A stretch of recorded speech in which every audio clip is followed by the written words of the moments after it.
Batting second, the second baseman, number 7, Royce Ando. Batting third, the designated hitter, number 27, Ryan Rio.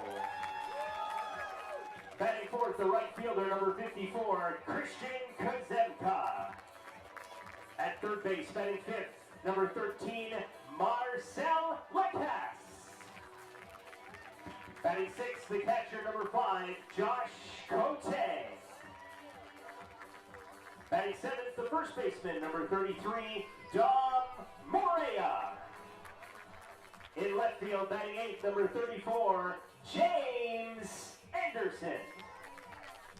And batting ninth, at shortstop, number 3, Carson Burns.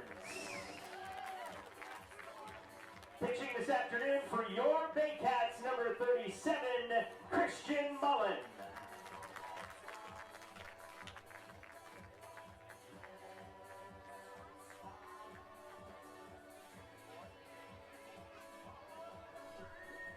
Here are the umpires for this afternoon's game. Calling the balls and strikes, Preston Hughes. At first base, Mackenzie Wright. And handling third base this afternoon, Ryan Jackson.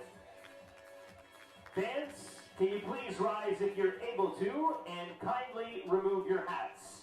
Joining us this afternoon is season ticket holder for many, many years. She is a Baycats super fan. She was the winner of our online auction for the first pitch and the anthem.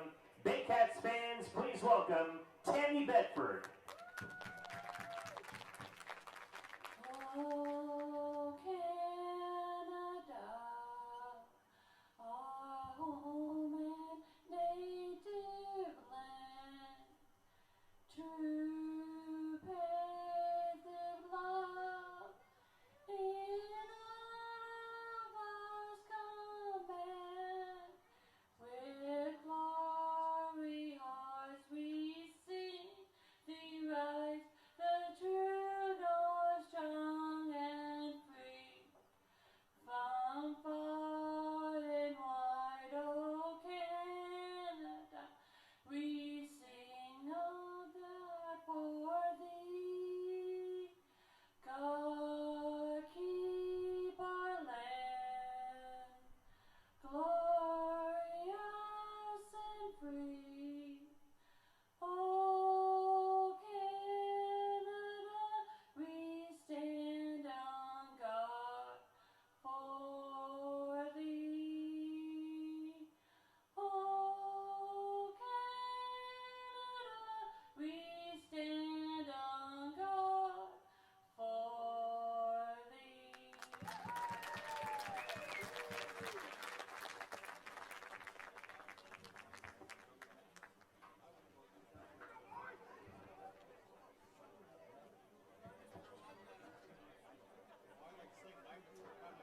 Okay, Tammy, it's your pitch.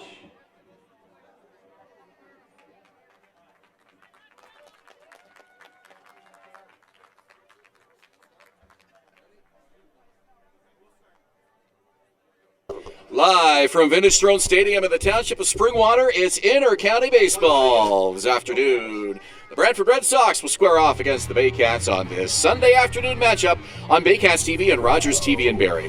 Hello again, everyone. I'm Ben Davy, along with Patrick Melbourne and the rest of our Baycats TV crew. Well, the Baycats are sky high, feeling all the confidence in the world after an opening night like none other here on Thursday evening. After falling behind the Toronto Maple Leafs 5-0 early on, 10-4 in the late innings, the Baycats scratched out 2 runs in the bottom of the 8th and exploded for 5 in the bottom of the 9th for an 11-10 walk-off win that fans are going to be talking about, Patrick, for years and years to come. They absolutely will. It's going to become one of the classic moments in Baycats history, especially recent Baycats history. But even if you go back the last few years, the championship runs, that last inning, the way the Baycats came back, it ranks up there with any of those moments. Just a really, really great time for everybody in the crowd, everybody who watched it on Baycats TV, and you in the broadcast booth. I mean, it was just unbelievable. But you know who did believe it? Ryan Rio. He comes up to Josh Matlow after the game, or before the 9th inning. I think it was even before the 8th inning. He goes like, you know what? We're going to come back, and I'm going to be the one with the walk-off hit. And Matlow response to him going, you know what, okay, we'll see when we get there. That's exactly how it happened. Yet another blame it on Rio moment. I'm sensing a hashtag, blame it on Rio. We'll have to use that one as we go through the season, but what a thrill for him and for the fans that stuck around for the conclusion of that ball game. Let's take a look at the lineup today for the Brantford Red Sox. It's Jesse Fishbaum in center field leading off. John Zomba at short bats second. Kieran Bowles at third base bats third. Cleanup man DH Nick Burnett. Jeremy Veilleux is the catcher batting fifth. Seth Hedges, the first baseman, bats sixth. Jarrett Lupton, Graham Tebbett, and Tyler Wilson round out the order for the Brantford Red Sox. On the man for the Baycats today, it'll be Christian Mullen, wears number 37 on his back. Mostly a reliever in 2021, but he's come back to the team in 2023 as a starter. The team really impressed with what they saw in the offseason, the improved stamina.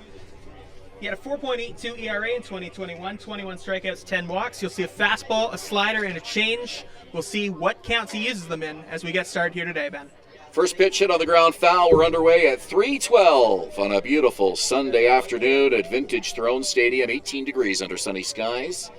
Should mention as well, you may have noticed we're having a few technical difficulties with our cameras today, trying to get them working back online, but bear with us as we work our way through them. Wind picking up a little bit. It's blowing from right to left today across the diamond. Curveball over for a strike, and it's 0-2 to Jesse Fishbaum. Home plate umpire Preston Hughes calling the balls and strikes. It's Mackenzie Wright behind the bag at first, and Ryan Jackson at third. No balls, 2 strikes to Fishbaum. Mullen working from the stretch, the light kick and the pitch, and it's lifted to shallow center field. It'll be the second baseman backpedaling for it. That's Jarrett Lupton to take the out as we give you the defense for the Brantford Red Sox this afternoon.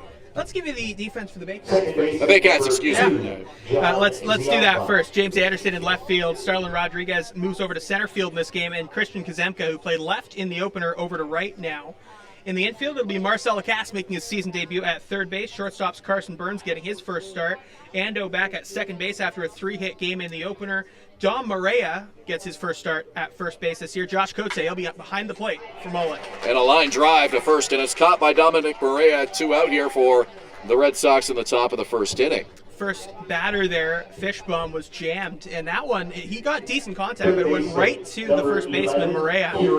We saw Tibbetts in the opener over there, and now we're getting a chance at Dom Maria. That's going to be a position battle all season long. Kieran Bowles, the former London Major, versatile infielder. He's in the lineup at third today, batting third for the Red Sox. Facing Christian Mullen, and off speed and away, ball 1. Red Sox had just a miserable time in their opener. They lost 18-2. It was a couple of really bad innings against the Kitchener Panthers, who are back in action today. But Brantford, after a rough season last year, did not get off to the start they wanted to here, as Andrew White and Josh Cote on the mound, they're calling to the dugout as Dom Maria in the infield will come in. This is very early for a mound visit. We hope he's all right.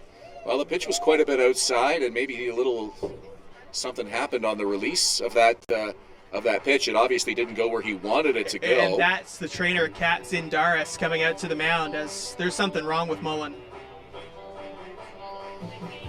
And Andrew White motioning for somebody to get throwing quickly, so a little bit of an unexpected situation here. Josh Matla will come out just to see whether or not this is it for Christian Mullen. After throwing only 5 or 6 pitches, this might be the end of the road for him here. Hopefully everything's okay. Mullen pitched the exhibition game against the Thornhill Reds here last weekend. Didn't start off great for him, but he settled down and started stringing together some outs after getting through the shaky first inning. Evan Souls now coming out to the mound, and this is going to be an injury replacement, as Christian Mullen will leave the game with an injury in the first inning. So Evan Souls will certainly get as much time as he needs to warm up out there on the mound with this unexpected injury to Christian Mullen. We'll take a break as he warms up and return. We're in the top of the first early on here. 2 outs. It's the Red Sox and the Baycats on Baycats TV and Rogers TV in Barrie.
We're at Vintage Throne Stadium in Springwater. Evan Souls on an emergency relief situation for Christian Mullen here with 2 out in the top of the first inning.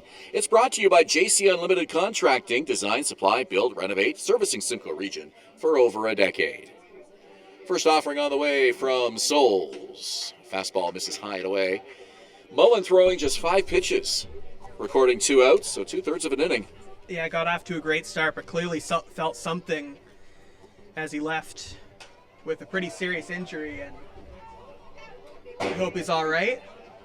Fouled over the screen. We'll try to get an injury update for you at some point just to see if we can get some information on what it might have been involving Mullen. New pitcher is Evan Souls. Saw him in the opener. He did a good job. And Souls, a guy who can give you some length out of the bullpen, not only a short reliever, but he's also a guy with starting experience, brings good velo, good movement, has a right-handed arm. Really saw good increased velo last year on the fastball. Fouls that one off and the count is full. Souls made 3 starts last year for Josh Matlow in his 19 appearances, 49 innings of work overall, logged a 5.65 ERA and a 2-1 record. And he'll be asked to give them some innings today. 3 balls, 2 strikes. Rocks back and the delivery on the way, and it's a swing and a miss, strike 3. Bowles goes down on strikes, 3 up, 3 down go the Red Sox in the top of the first. We're through a half an inning. No score here at Vintage Throne Stadium. You're watching Baycats TV and Rogers TV in Barrie. For Brantford in the first inning, no runs, no hits, no errors, nobody left on base.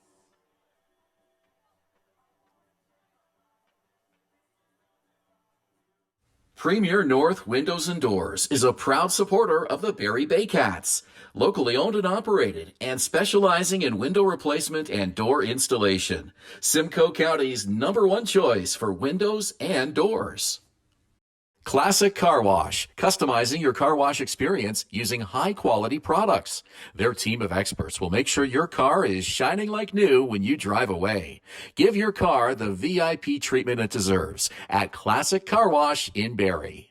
The Collingwood Brewery at 10 Sanford Fleming, producing delicious lagers, ales, and seltzers since 2014. The proud home of the Baycats Brew. Check out their retail shop and tap room and select products at the LCBO, beer store, and grocery stores. Cheers and go Baycats!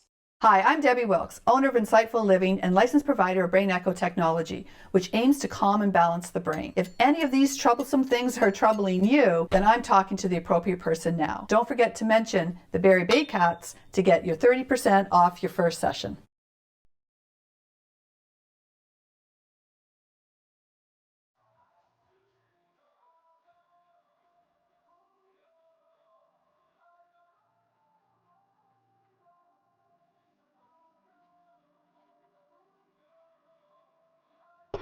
Bottom of the first we go at Vintage Throne Stadium. The Baycats coming to bat. Let's give you the starting batting lineup tonight for Josh Matlow. Starlin Rodriguez, the center fielder, back in the leadoff spot today. Roy Sando bats second at second. Ryan Rio, the hero on Thursday, DHing batting third. Christian Kuzemka in right field bats cleanup. Marcel Lacasse gets into his first regular season game today. He's at third base batting fifth. Josh Cote, the catcher, bats sixth. Domenico Morea, James Anderson, Carson Burns, 7, 8, 9 in the lineup today for Josh Matlow's Barrie Baycats. They'll be facing a right-hander on the mound for the Brantford Red Sox, trying to turn things around after a really rough opener for the Brantford squad. Jeremias Sucre will be facing off against the top of the order. He's got a tough job. Starlin Rodriguez is one of, if not the best leadoff hitter in the league. Lead off the first for the Baycats, center fielder, number 4.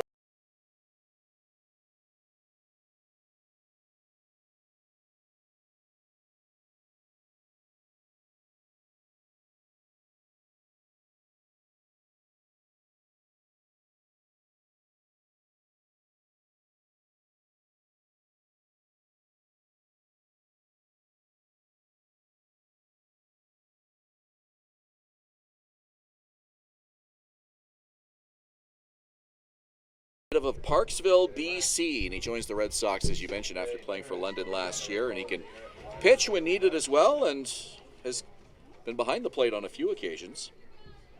.296 average with London last year. Something that really gets you a long way in the IBL.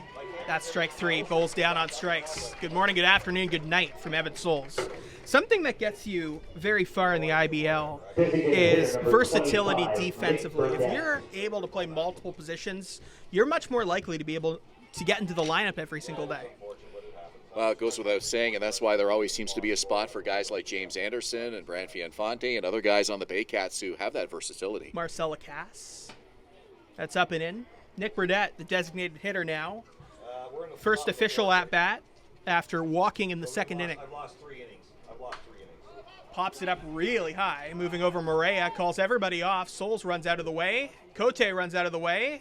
Lacasse nearly runs into Morea. Morea makes the catch. Well, that could have been an absolute disaster. You had 3, almost 4 Baycats there in proximity of that pop-up. Any one of them probably could have caught it. In that situation for the pitcher Souls, you kind of need to act as traffic cop and then just get out of the way. And somehow they sorted it out that that was Morea's ball, and he was able to make the catch with both feet actually on the pitcher's mound dirt.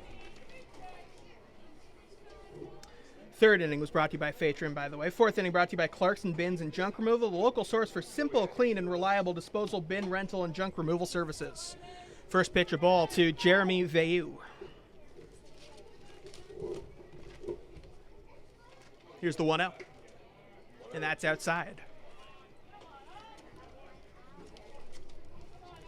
I don't know what's on the scoreboard. We're recording right now, guys. So. Oh, and that one got him.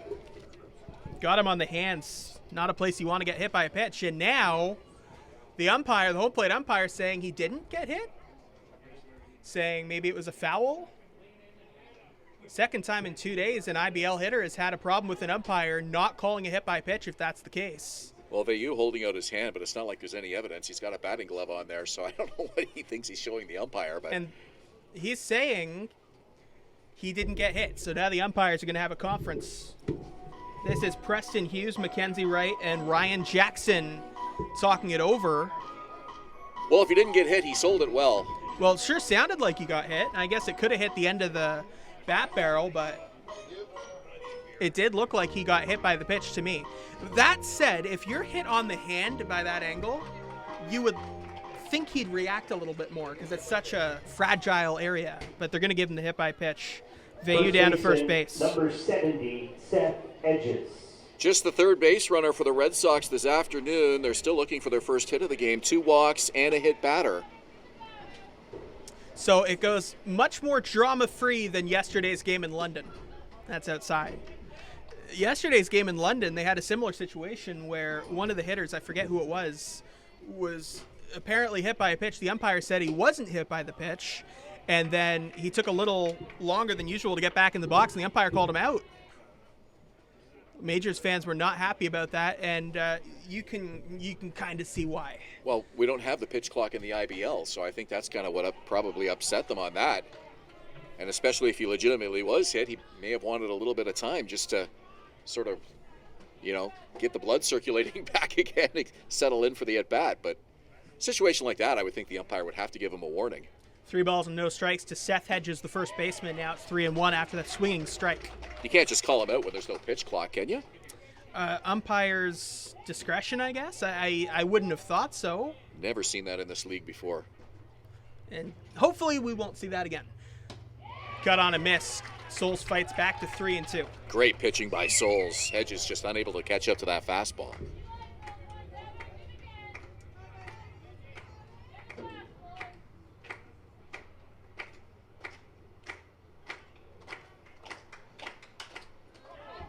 Hits a right field. Christian Kazemka under it. And that'll end the inning. Good inning for Souls on the mound, a hit by pitch, but nothing more. As we head to the bottom of the 4th, you're watching Baycats TV.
Welcome back.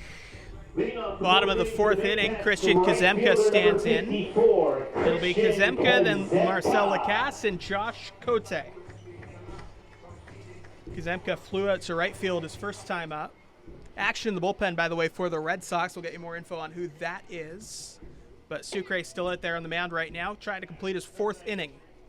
And really a good game so far by Brantford after that opener didn't go their way. Keeping it scoreless here in Barrie, giving themselves a real chance to win this game. Yeah, that's really what you want to do, especially after a lopsided game.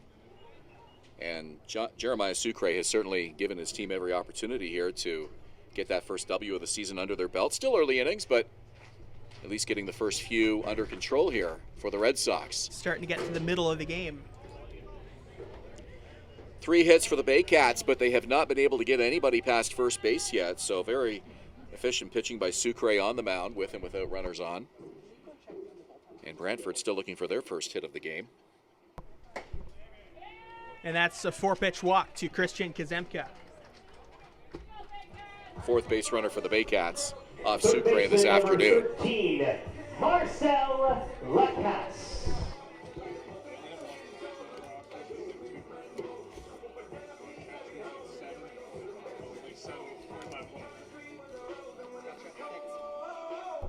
So here's Marcel Lacasse. He singled his first time up. Left-handed hitter, playing third base today as he did so often in 2021 for the Baycats.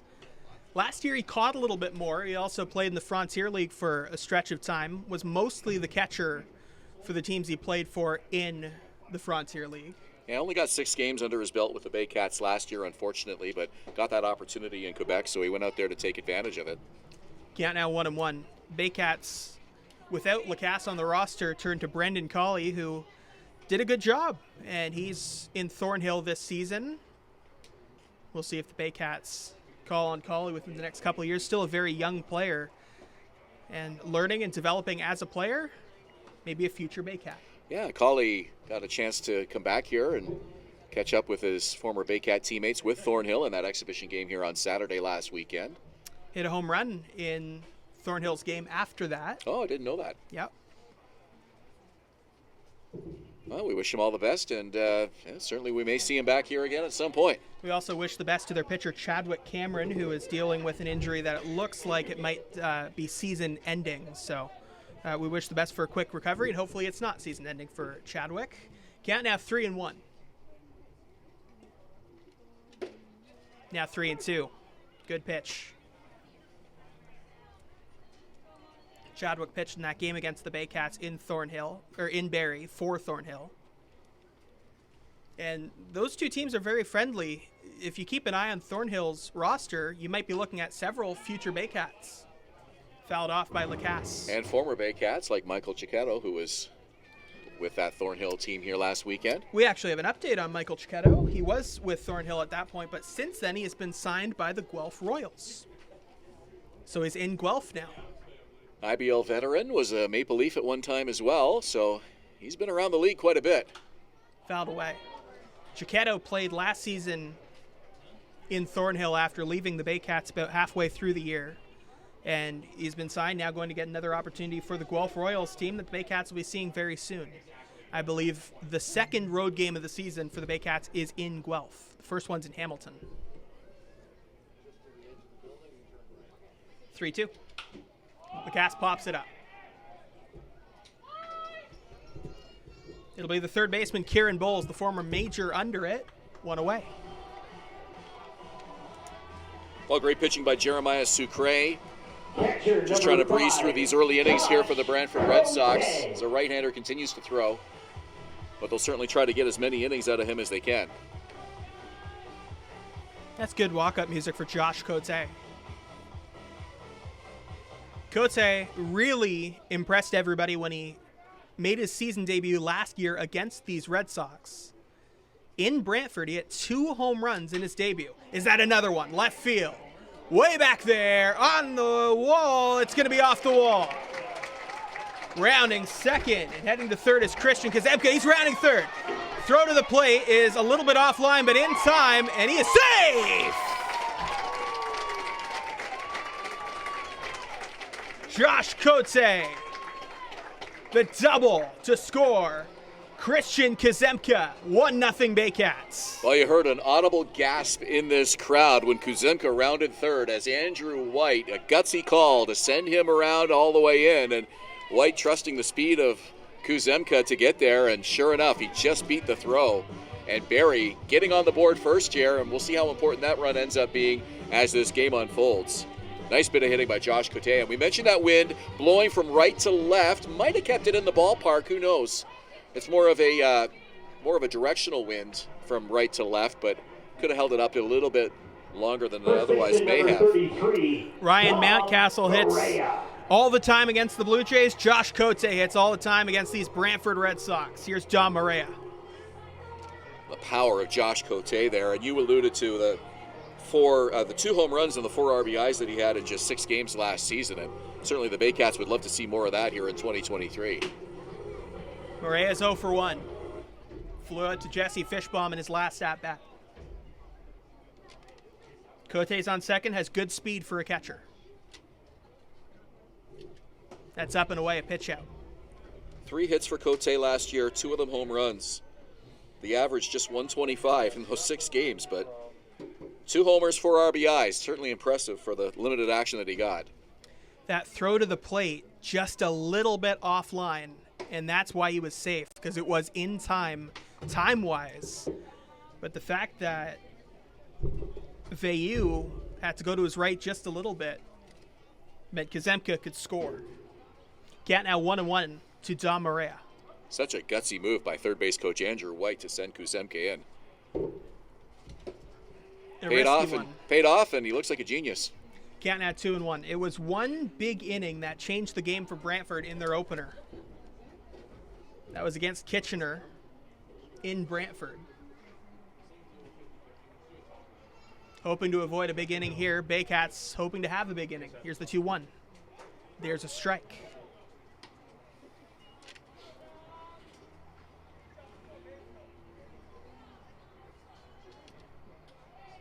Morea's got good power as well.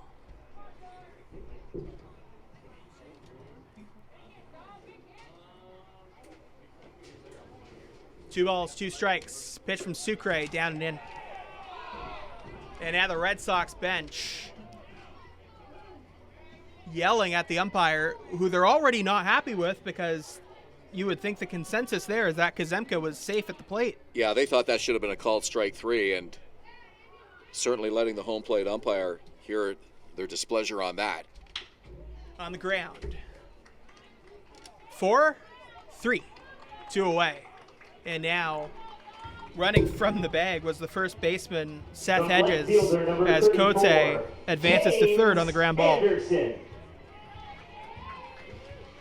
So here's James Anderson. He's another one of those guys you were mentioning. He can play all around the field, both corners of the outfield, a little bit of first base if needed, and he's a very good catcher behind the plate as well. Ground out to the shortstop, his first time up. He hits that one in the air to Fishbaum in right center field. Fishbaum over, he makes the catch, and that retires the side. Baycats get a run. We head to the 5th inning. Ben Davy to call it for you. You're watching Baycats TV.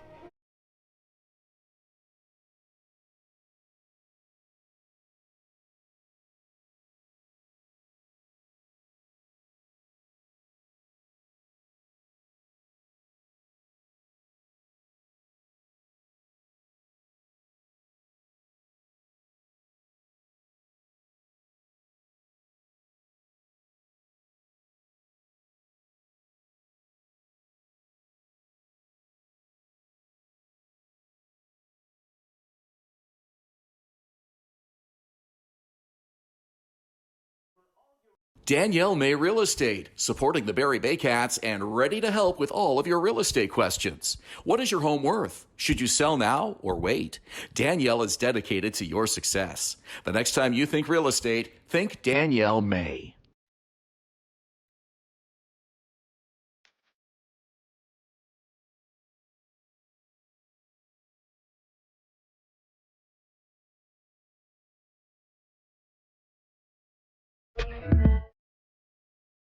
BarrieToday.com. Local news, weather, Baycat scores, and more. BarrieToday.com. Your community, your news.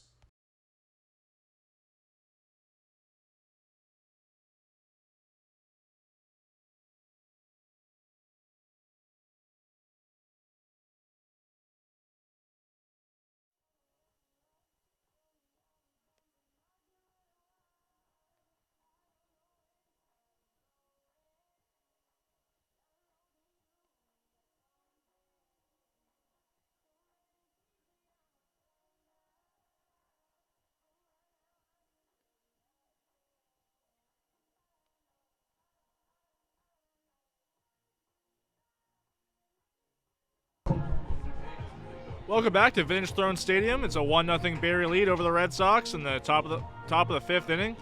I was talking to Baycats second baseman Roy Sando before the game, talking about his experience in college a few years ago at Michigan State. He said being from Canada, he really had no idea what he was getting into in the Big Ten, especially with all the other offers he was getting for other colleges. But he said the experience was like none other, especially the rivalry between Michigan State and Michigan. He said the experience with his coaches and his players, his fellow players, was incredible, and that there was nothing else like it. And he said there was, a really big rivalry between Michigan State and Michigan, and the coaches were sure to get them fired up for that rivalry every time they played them. Thank you, Julius. With Patrick Melbourne, I'm Ben Davy. We go to the fifth. It's brought to you by ETEL Paving for all your residential, commercial, and industrial paving needs. Providing quality service for almost 40 years because you deserve the best. And it's a 2-1 count here to Jarrett Lupton to lead off the fifth. Well, those were some memorable years for Royce in Michigan. He told me as well he got a chance to play on the field at Comerica Park, home of the Detroit Tigers, while he was a Spartan.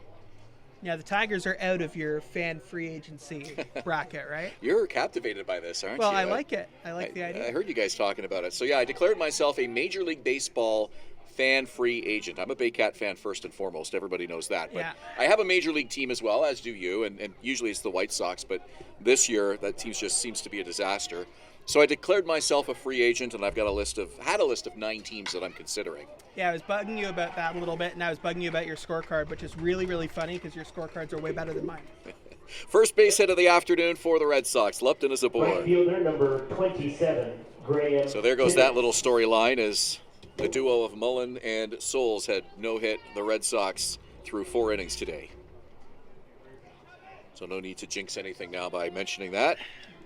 One on, nobody out here on the fifth. See, that hadn't clicked in for me yet. I would have jinxed it. I would have said it. Well, Mullen got the first 2 outs of the inning, and then Souls coming in as an emergency reliever. Bottom of the 9th inning, okay? If it's the bottom of the 9th inning, it's a no-hitter. Do you say it's a no-hitter on the broadcast? You got to find a creative way to allude to it without saying it. That's the thing. That's why announcers are so good at what they do. We'll bring in Julius Hern. Would you say it if you were on play-by-play, or would you avoid saying it? I think there becomes a point later in the game where you have to bring it up. I mean, you can't avoid it at that point. But like Ben alluded to, you have to find a way to not just come out and say it word for word. Evan Souls on the mound in the 9th inning. He has not given up a hit. It is a no-hitter. We won't have to worry about that now. Tap it at the plate in a 1-2 count. 1 on, nobody out here. We're in the fifth. Brantford still looking for their first. Swing and a miss. Another strikeout for Evan Souls. 1 away. But you're right. Even though the no-hitter is officially gone now, they've looked really good on the mound. The left fielder number 55. Unfortunately, Mullen had to leave with an injury, but Souls looking really, really good. We hope Mullen's okay. So back to the fan free agent thing that you brought up. I had a list Yes. of 9 teams that I was considering cheering for. How many are we down to? We're down to 7. So I dropped the Tigers and I dropped the Padres. Okay. Got 7 teams left on the list, and they're just teams that I have kind of liked over the years. I'm kind of looking at the state of each team as far as where they're at right now at this point in the season. So which one, when's the next day you're going to eliminate one of Well, them? it's kind of every couple of days. Runner goes, swing and a miss, throw from Cote, head first slide, and he's in safely. So I'll probably have to drop another one tomorrow to get the list down to 6. June 1st is when I'm going to announce the team that I'm going to cheer for the rest of the And year, and I'm going to go all in on that team. That on Baycats TV? Sure, we can mention it. It's Okay, a Thursday okay. night. June 1st is a Thursday night, There so we we'll be go. here. So I've got the Blue Jays and the Red Sox in the American League. They're in contention right now. I put the Red Sox because I'm going to Fenway Park in August. Right. So it'll be fun to cheer for them while I'm there. And then in the National League, I put your Giants on my list because I'm a big fan of their radio guy, John Miller. That was about it. National League Central, I got the Brewers, the Pirates, and the Cardinals. All three of those teams, which is kind of interesting. And then the Mets are the other team that I'm kind of keeping an eye on right now. Pirates have kind of fallen back to earth a little bit. To right field, catch is made, and a quick throw back in by the right fielder, Christian Kuzemka. Good catch by Kuzemka in right field, running in. That's a tougher play than it looks, making sure you have the right route. If you get it done, it looks easy, but it's hard to misplay that. So Evan Souls getting a couple of quick outs after the hit by Lupton. Being an outfielder is almost like operating a camera. If nobody notices anything and everything looks normal, then you're doing a good job. Yeah, that's true. Camera operator would certainly fall in that category. Air traffic controller as well. You just kind of don't even want to notice that they're there, right? Just quietly do your job. 0-1 the count. Umpire. Yeah, nobody says, well, that umpire was terrific today. Leaping catch by Roy Sando at second. 3 quick outs after the single by Lupton. He's stranded at second. We're through 4.5, halfway through the ball game today. It's 1-0 Baycats. You're watching Baycats TV and Rogers TV in Barrie.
We're at Vintage Throne Stadium in Springwater. It's the Brantford Red Sox and the Barrie Baycats on this Sunday afternoon matchup with Patrick Melbourne and Julius Hern. I'm Ben Davy. Carson Burns to lead it off for Barrie. Then it's back to the top of the order. Starlin Rodriguez and Roy Sando here in this bottom of the 5th inning. 1 run on 4 hits for the Baycats. No runs, 1 hit for Brantford. Barrie's lone run coming on an RBI double by Josh Cote, bringing in Christian Kuzemka. Still on the mound for Brantford is Jeremiah Sucre. And there's no action in the bullpen right now for the Brantford Red Sox. So whoever was up sat down.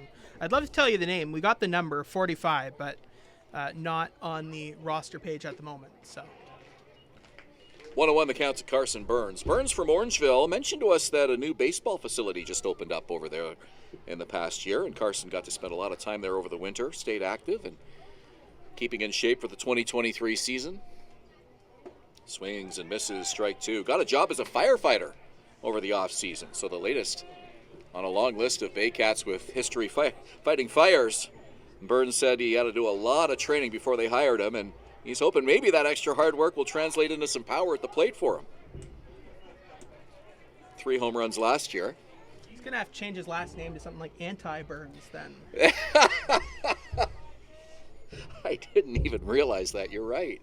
That's a great name for a firefighter. Maybe it's not. I don't know. To second. Leapt into first in time for the out. Maybe he could change his first name to Avoid. Yeah. The center fielder, number 4, Starlin Rodriguez. Rodriguez now 1 for 2 with Burns a single. Such a good defender year in and year out. He's just looking for that offensive consistency. Really had a breakout year in 2021 with the bat. Last year was a little more inconsistent than he would have liked, but the highs were very high. And if he can put it all together, he's going to be a very, very good everyday shortstop for this team. But there's competition.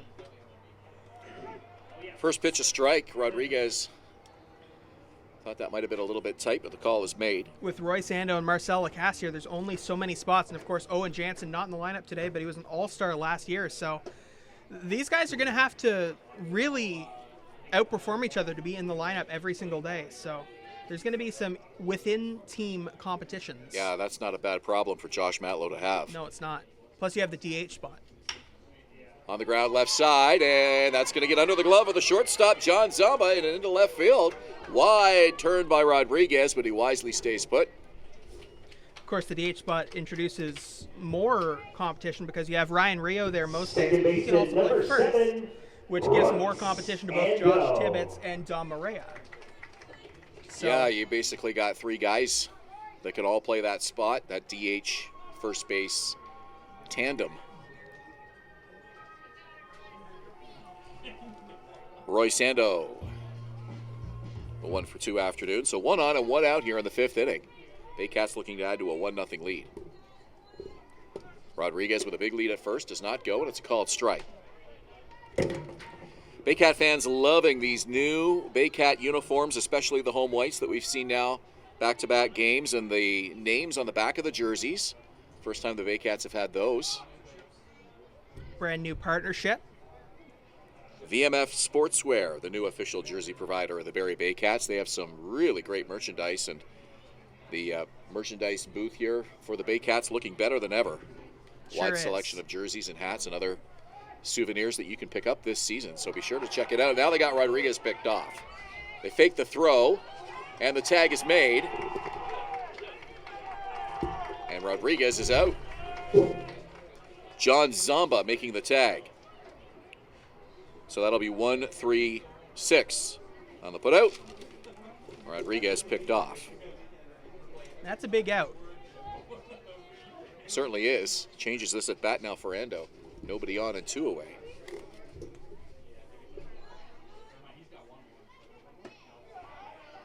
Pitch is outside, and it's 1-1 to Ando.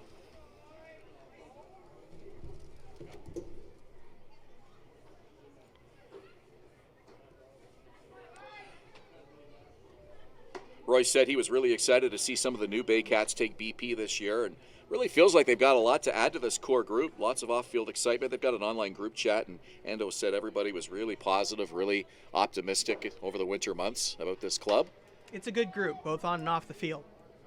Royce lifts this one to foul territory down the right field line. Count 2-2 to Royce Ando. To mention, Ando played on the field at Comerica Park when he was with Michigan State. He said the other diamond he had a chance to play on was Tropicana Field in Tampa, and found the turf surprisingly more bouncy than he expected. Yeah, there's not much that is the same as expected with Tropicana Field. For example, many people expect it to be a good Major League park. Then they get there and they find it's below expectations. I asked him what it was like with pop-ups because I thought maybe the roof would be a little problematic. He said no, he didn't notice anything with that, but the turf was the one thing that did stand out to him. A lot of weird ground rules at the Trop. They got beams and speakers and all kinds of strange places up there in the ceiling. It's an experience. Have you been there? I've not. Not on my list of parks to see. Strike three, Ando goes down.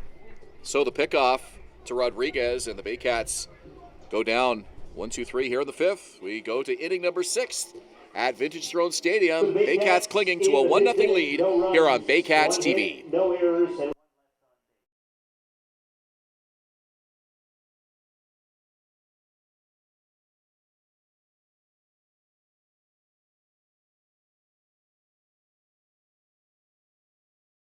We be disturbing the peace. Working, we serving the streets. About to go ain't going beast. Bang, bang, leave you sleep. Carrington comes in, and the Hard body, and that's and the score is James Henderson, and the Baycats win. Join us this summer at the Baycats Summer Baseball Camp.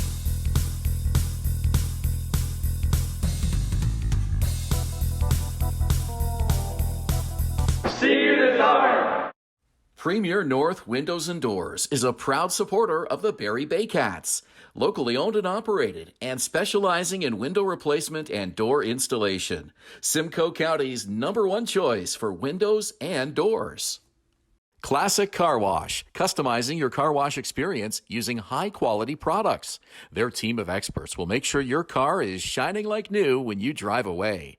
Give your car the VIP treatment it deserves at Classic Car Wash in Barrie.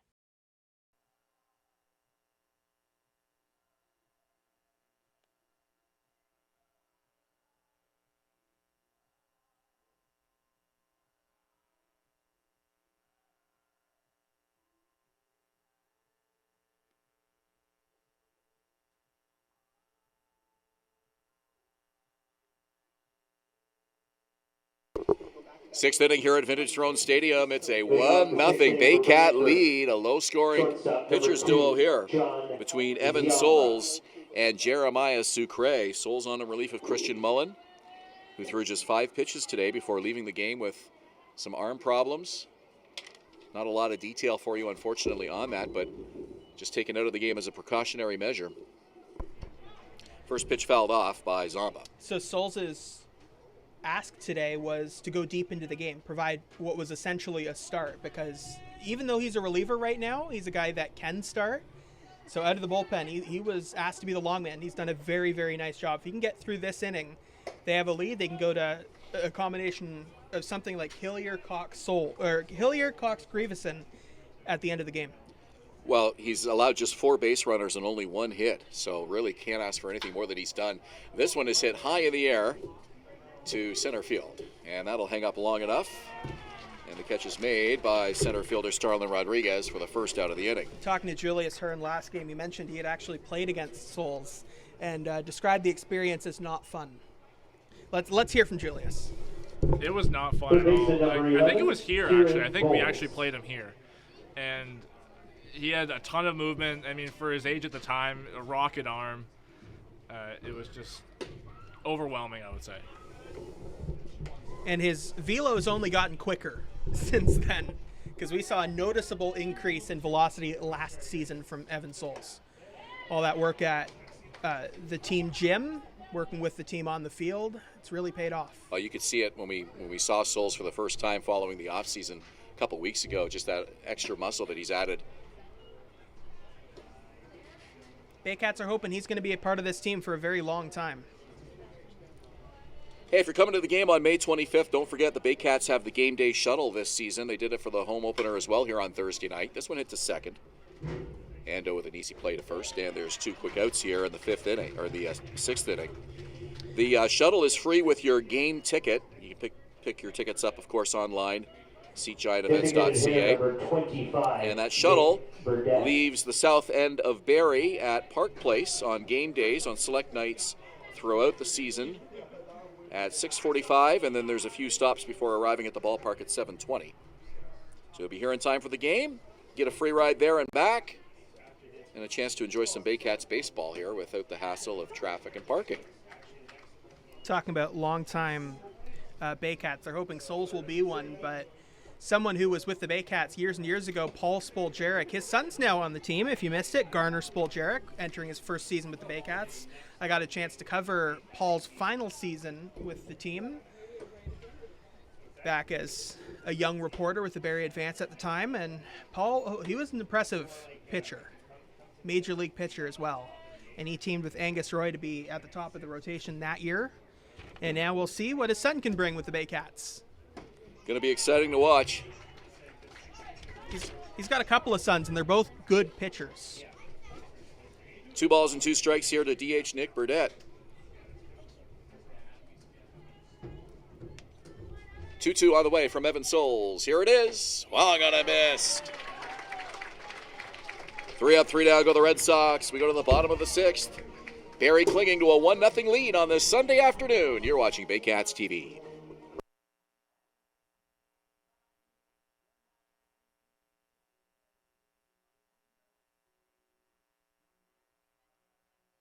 We be disturbing the peace.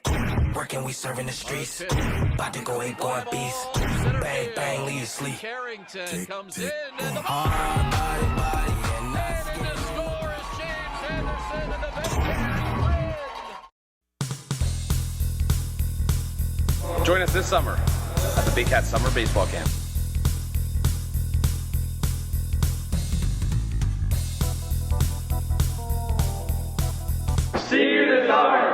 Hi, I'm Debbie Wilkes, owner of Insightful Living and licensed provider of Brain Echo technology, which aims to calm and balance the brain. If any of these troublesome things are troubling you, then I'm talking to the appropriate person now. Don't forget to mention the Barrie Baycats to get your 30% off your first session.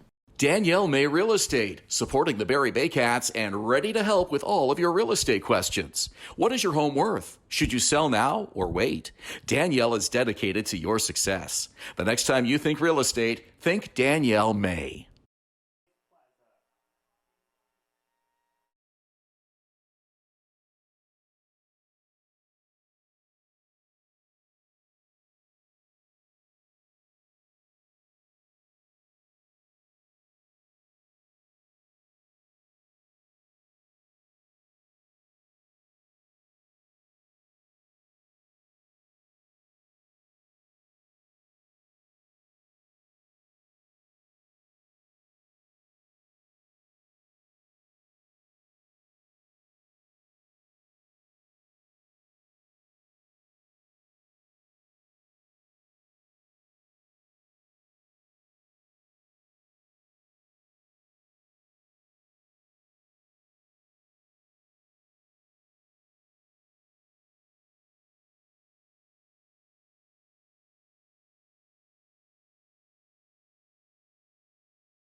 We go to the bottom of the 6th inning. It's brought to you by Beating the Odds Autism Center and Farm, where teaching is brought to nature. Ryan Rio to lead it off for the Baycats, leading by just 1 run here. Pitchers duel on this Sunday afternoon at the ballpark. After 7 errors combined here on Thursday night, this has been a clean ball game. No errors yet on either side. Yeah, much improved on the defensive side for the Baycats. It was not a game. They didn't have to reflect on it too much because it was a win, but if it had been a loss, the errors would have been a big part of the conversation. And today they've cleaned it up really good defensively. Pitches low and into Rio, 1-1. If you missed it on Thursday night, the Maple Leafs leading the Baycats 5-0 and 10-4 before Barrie scored 2 in the bottom of the 8th and 5 in the bottom of the 9th for a thrilling walk-off win here on opening day. Rio fights this one off and hits it to shallow left field, and the ball drops. A great effort by the shortstop going back, but he couldn't come up with it. It's picked up by the left fielder and fired in by Tyler Wilson. What an effort there by John Zamba going back. And to tell you, by the way, just to finish that thought about the Leafs, how tough the Leafs have been this year. They won their opener, and then they've played a game since that game in Barrie, and they won that one too. So they're 2-1. That's a very tough team the Baycats were able to walk off. Yeah, that Maple Leaf team might be a little bit better than some people would expect this season. They look very good. Well, I can't remember where Chris Lazar on the IBL website ranked them in the power rankings, but it was fairly high. So the expectations are fairly high for Toronto, even if there's been a lot of change. Incoming manager Rob Butler in Toronto this year with well-regarded baseball acumen. Former major leaguer and a former IBLer with the Maple Leafs for many seasons. Also coaches a couple of teams for younger players. Kuzemka lifts this to right field. Fighting off the sun is Graham Tibbett. He makes the catch. That sun's starting to get a little bit lower, but behind the right fielder on that one. One out here in the 6th inning. Third baseman number 13, Marcel Lacasse. Marcel Lacasse for the 3rd time today, 1 for 2, singled in the 2nd.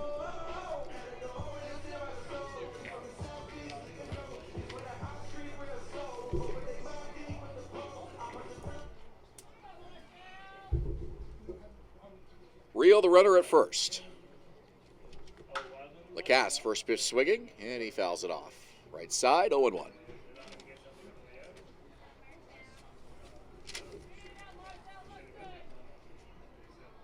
Baycats with games here on Thursday night next week and on Saturday, 4 straight home games to start off the 2023 schedule.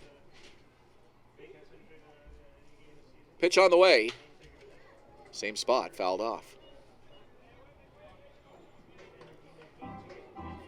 Baycat bullpen pretty quiet, with the exception of that foul ball there that forced a couple of them out onto the field. Yeah, it's just Souls coming back out for the 7th inning. He's Looks been like it. excellent today. Why not? And since he came in the first, it is a genuine almost start for Souls. Opposite field, and it hangs up for the left fielder, Tyler Wilson. Baycats have length in the bullpen between Evan Souls and Adam Kahn, who's not with the team quite yet, but those two are both guys who can come into a game early on and provide some length. Yeah, once Kahn joins this team, you put him in the starting staff. Number 5. This is going to be a pretty strong Cote. pitching roster for Josh Matlow and Brad Grieveson. Haven't seen Juan Benitez yet this year. That's a good point, too. You would imagine Juan will either be starting the next game or on the road in Hamilton, I would say. Foul tip off the catcher. That's a guess, but it's lining up to be one of those next couple of games. That one went off the bat of Cote, glanced off the bat, and then hit the mask of AU. Looks like he's all right. I don't have the stats in front of me, but it feels like Juan pitches really well on the road sometimes compared to at home. I wouldn't be surprised if his road stats were a little bit better than his home stats the last couple of years. On the ground to short, John Zamba goes the short way to second in time for the out. So Cote into the fielder's choice, and out at second is Ryan Rio. So that will do it for the Baycats in the 6th. We go to the bottom third of this ball game with Barrie on top 1-0 on Baycats TV.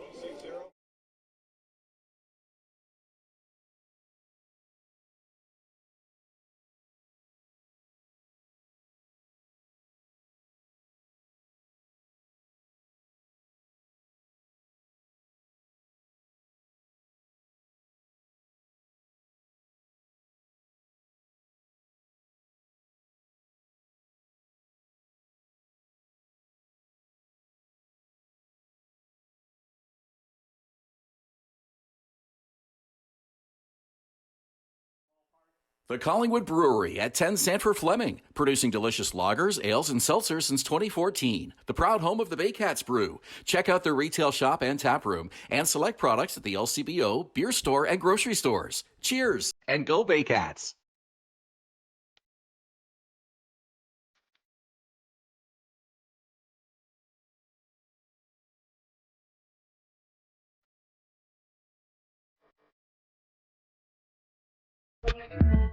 Two out, runners lead. There they go. Here's the pitch. This one rocked to right field. Want to come to a Baycats game? Check out our tickets at barriebaycats.com. Score at least 2. Tuck is in to score. Rio behind him.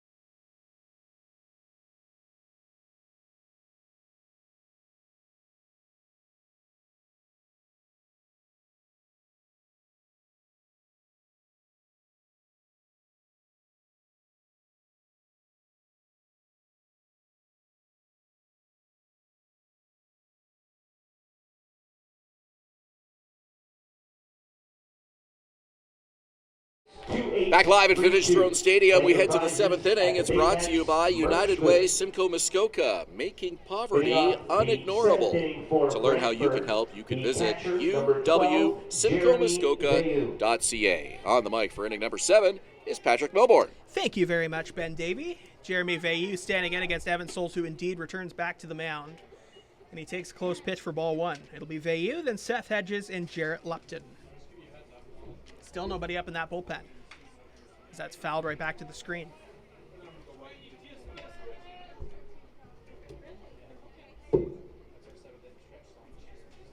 Souls has been at his very best so far. Here's the 1-1.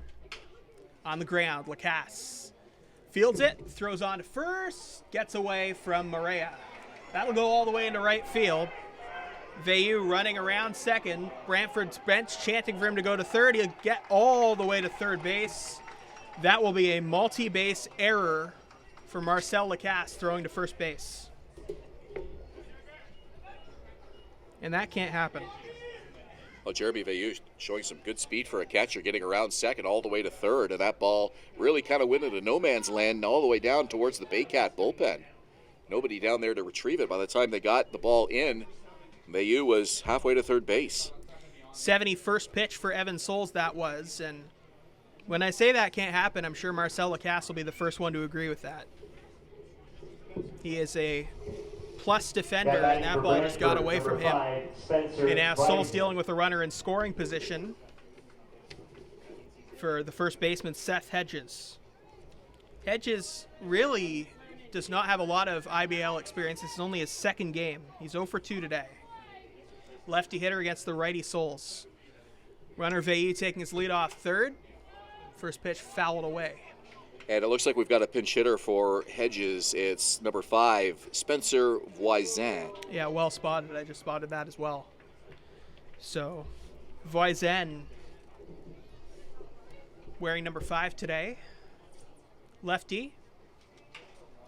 It's that one on the ground to the right side. So Voisin taking his first plate appearance. Hedges went 0 for 2 in the game. Brantford's bench trying to get some life into the offense. They've been held scoreless so far.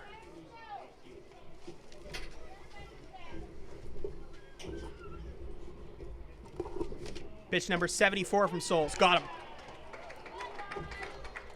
Voisin down on strikes, 1 away. 7th strikeout of the day for Evan Souls. What a job he has done since coming on with 2 out in the first inning for Christian Mullen today.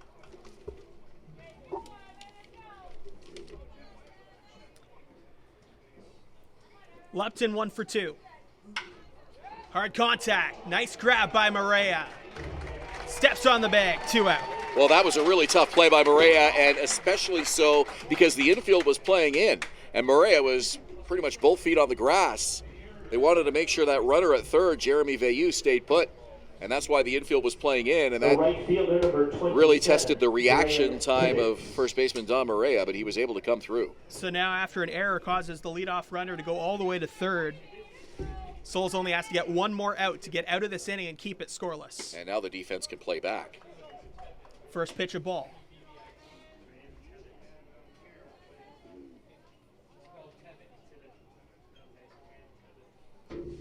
Here's the 1-0. Fouled right back. I don't think we're ever going to get one in the booth here. And closest I had was one that I picked up off the bench over there to the left. Yeah, I remember that because I was on PA for that. To the left of the overhang that's above us. And it's probably best, as there's a strike 1 and 2. It's probably best with all the equipment that a ball doesn't come to us, but, you know, I want to see you make a play. I'm diving out of the way. Have to be just the right angle to get in where we are. I'm diving out of the way. You're making a play.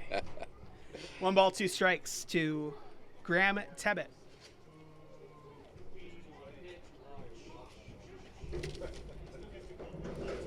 Tebbett with a pair of strikeouts, and Souls would love one here with a big runner 90 feet away and 2 out in this inning. Runner on third. Top of the 7th. Evan Souls on the mound. 1 ball, 2 strikes. Kicks, fires. Got him! What an inning for Evan Souls. 2 strikeouts and a line out to first, and that will end the inning. Heading to the bottom of the 7th. Still 1-0 Barrie. for Brantford. In the 7th, no runs, no hits, 1 error, and 1 left on base.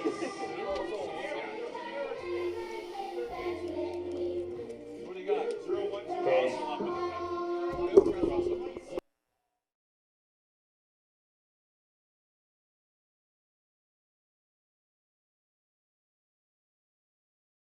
Premier North Windows and Doors is a proud supporter of the Barrie Baycats, locally owned and operated and specializing in window replacement and door installation. Simcoe County's #1 choice for windows and doors. Classic Car Wash, customizing your car wash experience using high-quality products. Their team of experts will make sure your car is shining like new when you drive away. Give your car the VIP treatment it deserves at Classic Car Wash in Barrie. The Collingwood Brewery at 10 Sanford Fleming, producing delicious lagers, ales, and seltzers since 2014. The proud home of the Baycats Brew. Check out their retail shop and tap room and select products at the LCBO, beer store, and grocery stores. Cheers and go Baycats!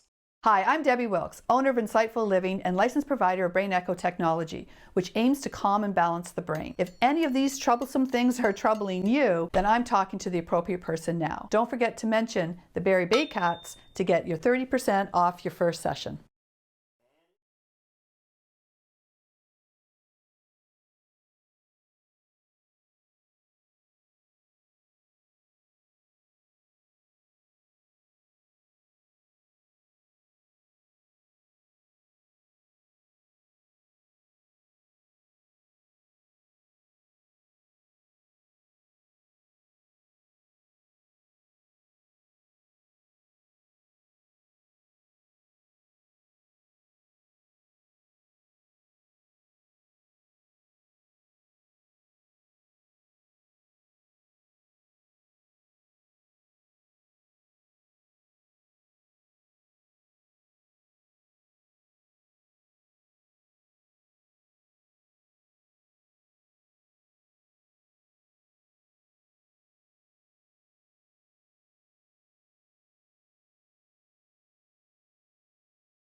Welcome back. Bottom of the 7th inning, Dom Morea will stand in against Jeremiah Sucre, who returns for another inning. Only 68 pitches for Sucre. He's given up 1 run on 6 hits. 33, the first baseman, Dom Morea. So it'll be Morea, then James Anderson and Carson Burns, bottom of the order for the Baycats here in the 7th inning.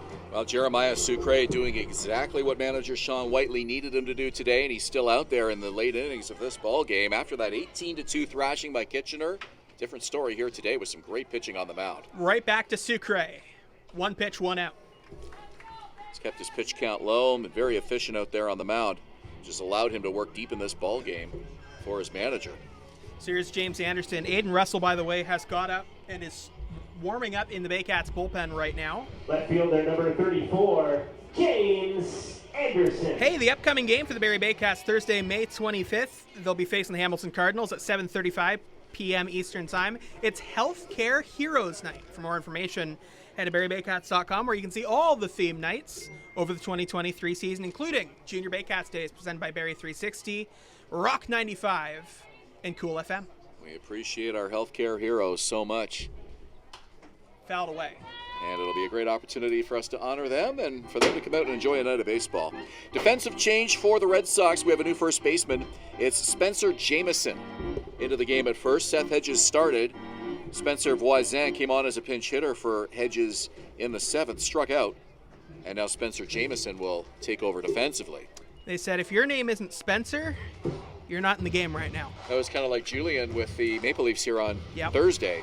We had back-to-back Julians, and one of them was Julian Russell, and Aiden Russell was pitching for the Baycats. So here's one for you to keep straight, okay? So there's a David Alvarez on the Leafs, and then on the Royals there's a Dario Alvarez. Oh boy, those will be fun games. If you don't write super carefully, the V could look like an R, the D could look like an O. Fortunately, we won't have to deal with that scenario, but our friends in Toronto and Guelph will. Good luck, Thomas West. 3-1. And that's outside, ball 4. James Anderson on. Thomas is the voice of the Maple Leafs, also the in-game host for the Barrie Colts. Good broadcaster. Got a chance to call a championship Each of the last 2 years, it was in Toronto where the majors clinched. Meeting on the mound now as one of the members of the Red Sox coaching staff is talking to Jeremiah Sucre as a couple of arms get loose in the bullpen. Yeah, There's that's a righty manager, up right now. Sean Whiteley, and just some encouragement here and maybe a quick word on how to pitch the number 9 hitter Carson Burns. Don't let him fool you at the bottom of the order. He can definitely be lethal at the plate. Carson Burns. They're going to let Sucre go as long as he possibly can here in this one-run ball game. So Carson Burns 0 for 2 in his season opener tonight. It was Owen Jansen in the actual home opener. Brad McQuinn pinch running for James Anderson at first. McQuinn's got plus speed over there at first base, and he's going to slot in left field. They might actually even move Starlin Rodriguez and Christian Kazemka to their opening day alignments now that McQuinn's in the game, with Kazemka in left, McQuinn in center field, and Rodriguez in right field. That's speculation, but it would make sense. Important base runner here for Josh Matlow. Up and away, almost a pitch out. First base for the Baycats, number 47, Brad McQuinn. So a pitch out there, and it's 1-0. 1 out in the inning. Let's see if Burns tries to move that runner up. You thinking bunt? Perhaps. Defense is back, runner goes. It's a hit and run. Yeah. So a foul ball, and McQuinn will have to go back to first base.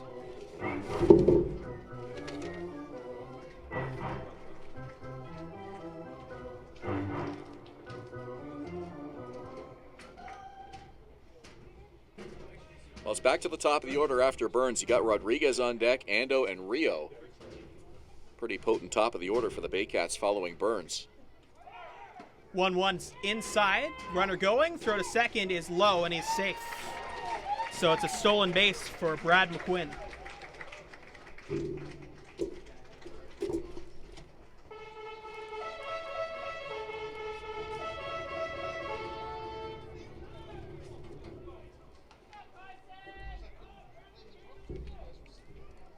Count now 2-1.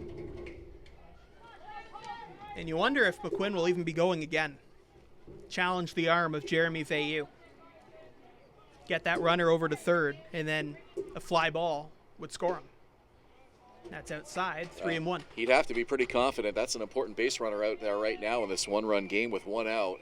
Well, McQuinn's got good speed. He was playing Certainly center does. field in the opener. He's hoping to take Jake Wilson's role from the last couple of seasons. Burns to the right side, second base, 4-3. So Burns is out, but McQuinn over to third. Well, it gets the insurance marker 90 feet away, but with 2 out in the inning, Rodriguez is going to have to put this ball in play and try to get a base hit to drive in that important second run here for the Baycats. Rodriguez 2 for 3, has a couple of base hits. Was caught stealing, though, in the 5th.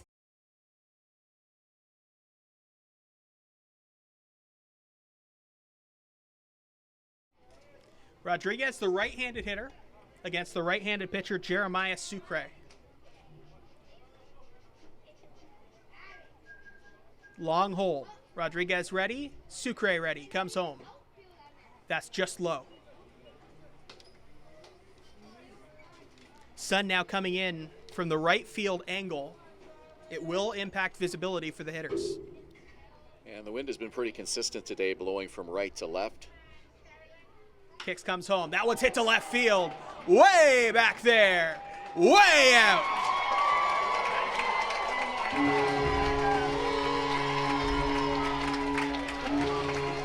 First home run for Rodriguez since rejoining the Baycats, and he does a bat flip on his way to first base. Baycat fans remember that in his first stint with this team. And what a bomb over that left field fence. Starlin Rodriguez adds 2 for the Baycats, and it's 3-0.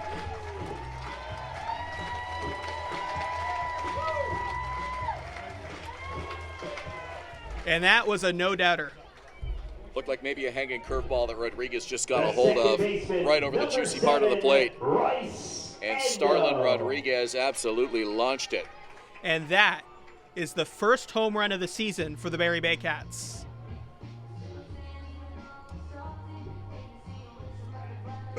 Here's Royce Ando.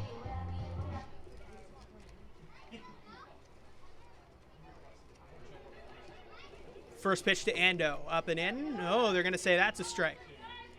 Yeah, the Baycats didn't hit a lot of home runs as a team last season. Ryan Rio led the team with 6. Nobody else had more than 4 on the Baycats last year. Up the middle. And that's a base hit. That would have been a tough play for either the shortstop, John DeZomba, or the second baseman, Jarrett Lupton.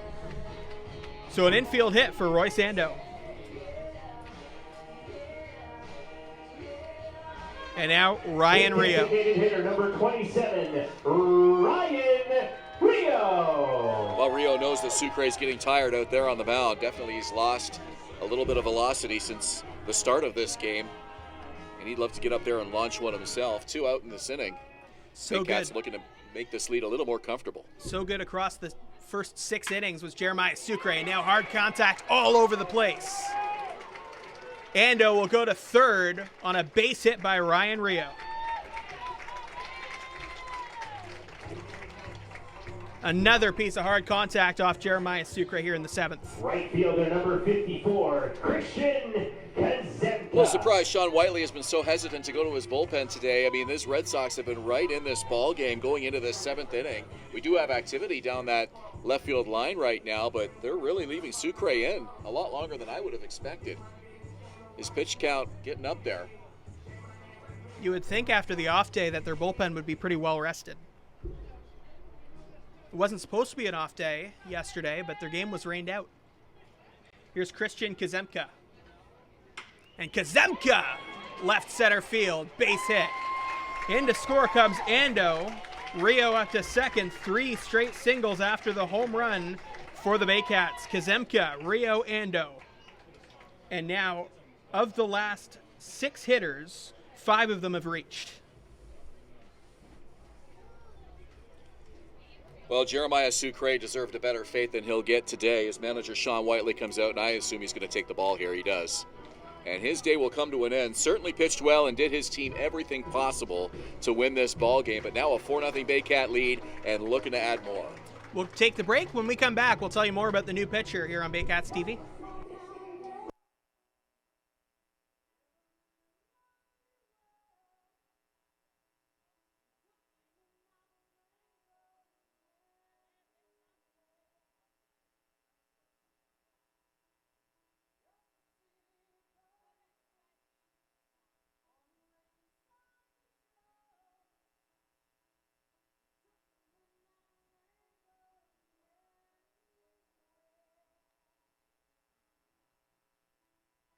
Coming in to pitch for the Red Sox, number 16, Juan Adams.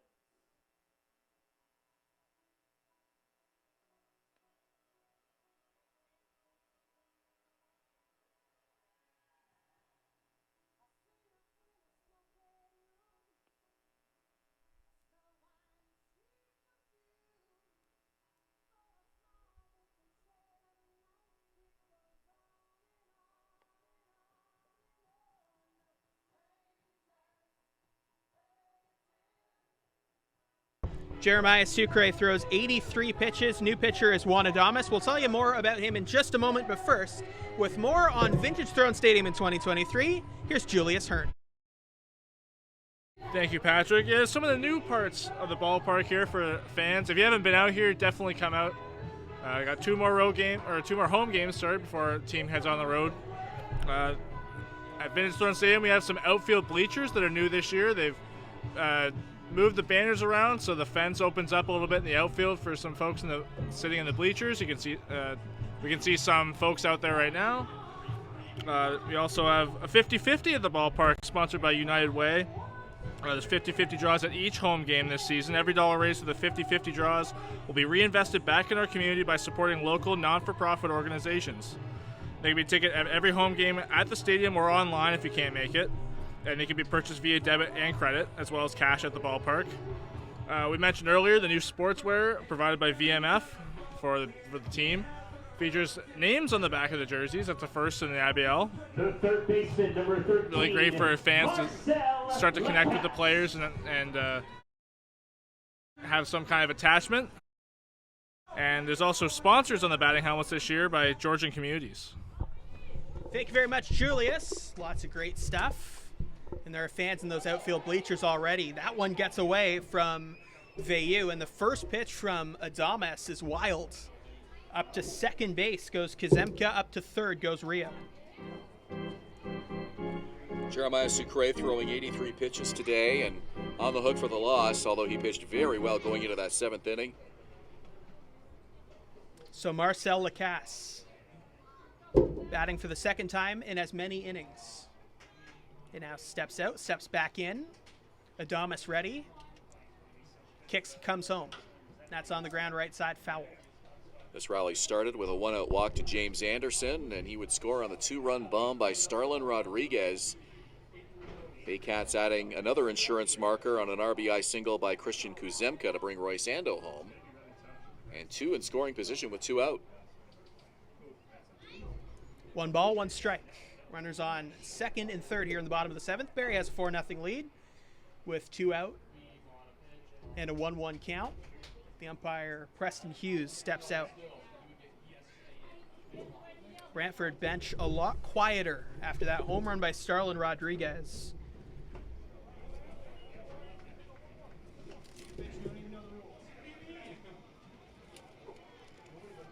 Count now 1-2. A 2-run home run by Rodriguez. Ando since singled and scored. Now it's 4-0. Aiden Russell was up in the bullpen, but now it's quiet. They might let Souls come out for the 8th. It is no longer a save situation. 2 balls, 2 strikes. Someone else up in the Red Sox bullpen.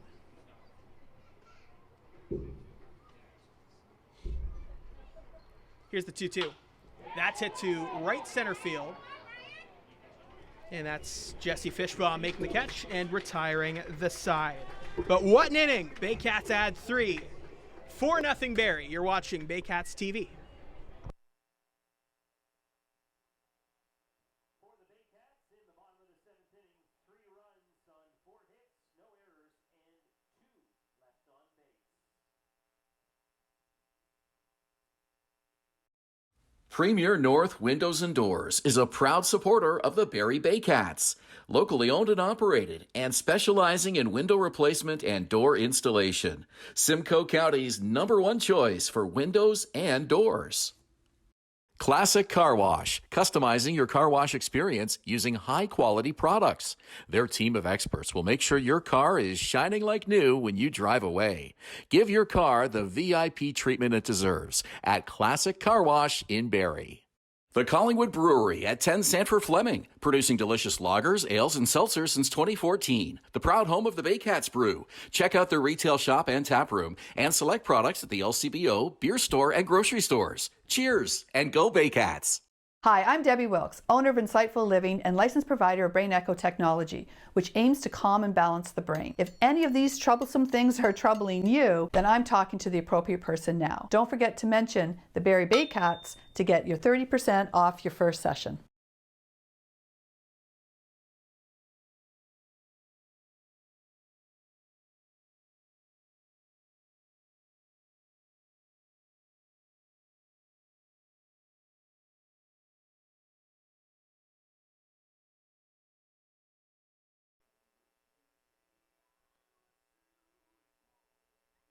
Welcome back to Baycats TV. Patrick Melbourne here, Julius Hern as well. And Julius, before we head back to Ben for the play-by-play the rest of the way, it has been a really good outing for Evan Souls. What in that outing has really popped out to you? I think it's just like the consistency of his delivery. He's not over exerting himself. He's really trying to stay focused on hitting the strike zone. Not a whole lot of strikeouts, which is a good thing. Getting the ground ball outs really helps quicken out the innings. He's keeping his pitch mixes consistent, 50-50 on breaking and fastball, I would say. Yeah, very consistent. And that big home run by Starlin Rodriguez was sure a highlight. Absolutely. Anytime you can get some run support in the late innings really helps. All right, thanks, Julius. Here's Ben Davy for your play-by-play the rest of the way. Thank you, fellas. The 8th is brought to you by Expedia Cruises in Barrie, Air, Land, and Sea Vacations. Evan Souls has thrown 6 1/3. make it 6 2/3 as the catch is made by center fielder Starlin Rodriguez, one away. Second appearance of the season for Souls. He did work an inning of relief in the Toronto game here on Thursday. Allowed 2 hits, but was able to get out of it unscathed, a walk and a strikeout. Aiden Russell was up in the bullpen in case it was still a 1-run game, but with a 4-run lead and how sharp Souls has been, easy decision by Josh Matlow to just bring him right back out. Top of the order for Jesse Fishbaum. I'm not sure it's an exaggeration to say this is the best pitching performance by a Baycat since Adam Kahn shut down the London Majors last year. High and inside, and the count is 2-0. If you remember that game, Kahn came out. It was one of his first IBL starts, and he just had everything working against the Majors. Absolutely brilliant that day. 2-0 pitch from Souls, and it's hit on the ground to the shortstop. And it's gobbled up and thrown over by Carson Burns for the out, and 2 quick outs here for Souls in the 8th. This, to my eye, is the best pitching performance by a Baycat since then. Yeah, hard to recall another one. You look at Frank Garces, he had a couple of really good ones, but this has been really, really good by Souls. John Zamba is 0 for 3 today. 4-0 Baycats, 3 runs in the bottom of the 7th inning. Couldn't hold his swing, and it's a strike. 0-1. Yeah, some of them are in the 50-50 zone with check swings. That one was not. He went.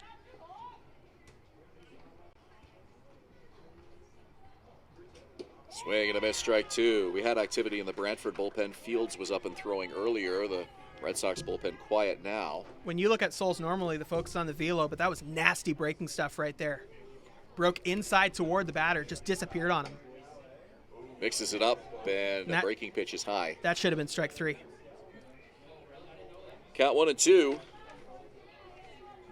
Souls working quickly. In a groove. Here's the pitch. And he fouled it off, and looks like he may have caught a piece of him. On that right hand, he's wringing his right hand out. Might have just been the vibration of the bat as well. Kind of jammed him a little bit. 1-2.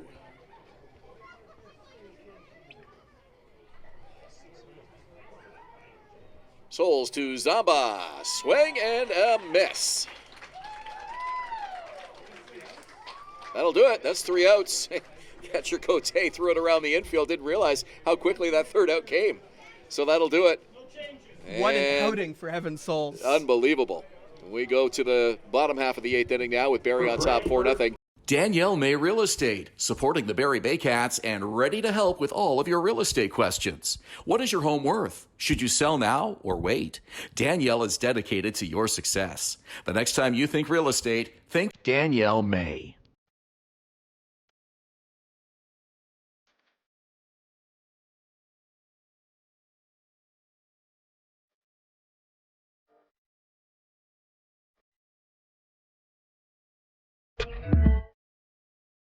BarrieToday.com. Local news, weather, Baycat scores, and more. BarrieToday.com. Your community, your news.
With Julius Hern and Ben Davy and Patrick Melbourne, I'm Ben Davy. Forgot who I was for a sec. Bottom of the 8th inning we go.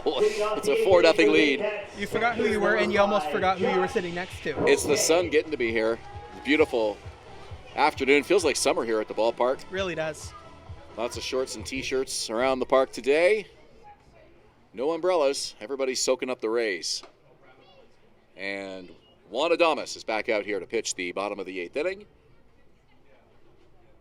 It'll be Cote, Maria, and McQuinn for the Baycats in the bottom of the 8th. Barrie on top, 4-0. A couple more home games next week before the Baycats go on the road, Thursday and Saturday here at Vintage Throne Stadium.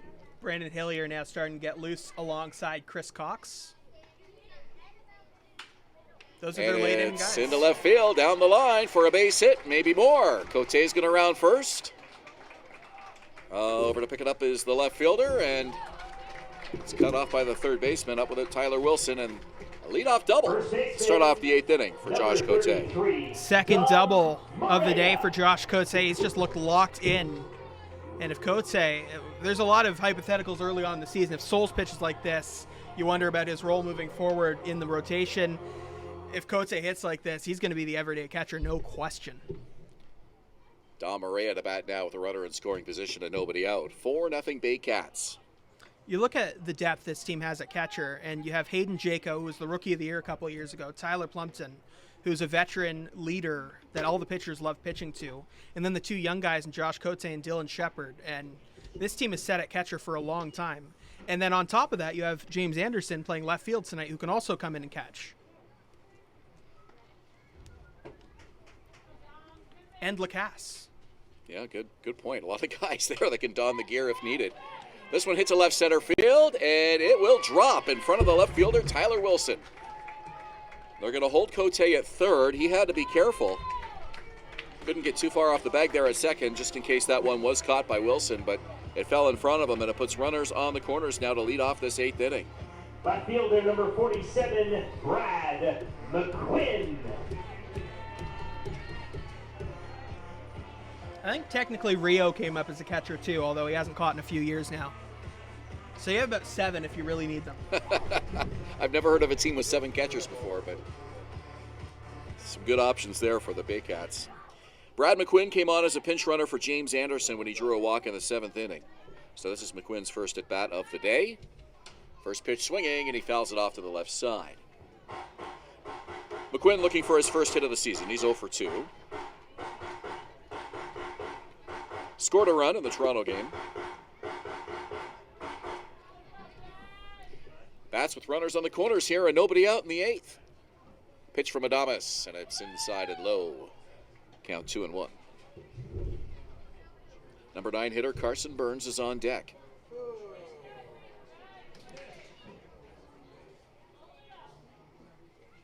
Adames with a long look in. Comes set.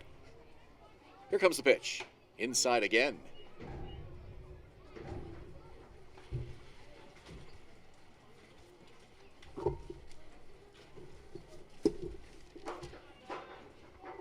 Four runs for the Baycats on 12 hits.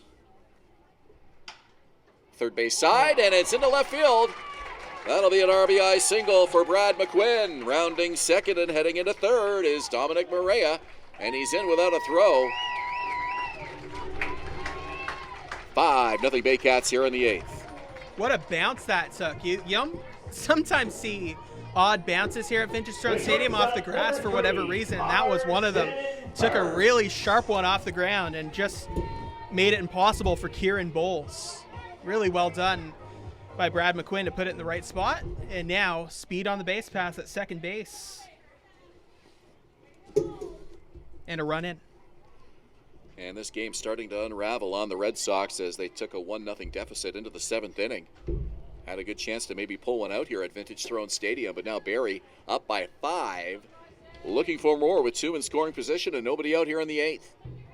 Same story last time, except in their opener for Brantford, it unraveled a lot quicker. Started out strong, and then there was a bad inning. Runner stays put with the Adames over there to cover for the catcher, Jeremy Veilleux. So Maria at third, McQuinn at second. Still nobody out here in the 8th. And this one in danger of getting really out of hand for the Red Sox. Brantford with just one hit on the afternoon on the off the combination of Evan Souls and starter Christian Mullen. 3-0 count here to Burns.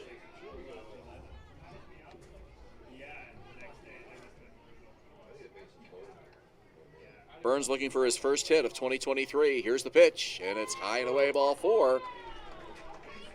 It's a walk to load the bases, and we go back to the top of the order, and here's the man that gave the Baycats that early lift in the 7th inning, Starlin Rodriguez.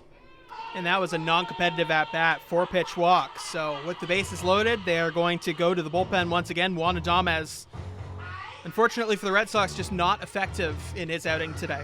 Gives the ball to manager Sean Whiteley as the Red Sox will go to their third pitcher of the afternoon. We'll tell you about him when we return. You're watching Baycats TV here at Vintage Throne Stadium.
Coming in to pitch for Brantford, number 7, Corey Fields.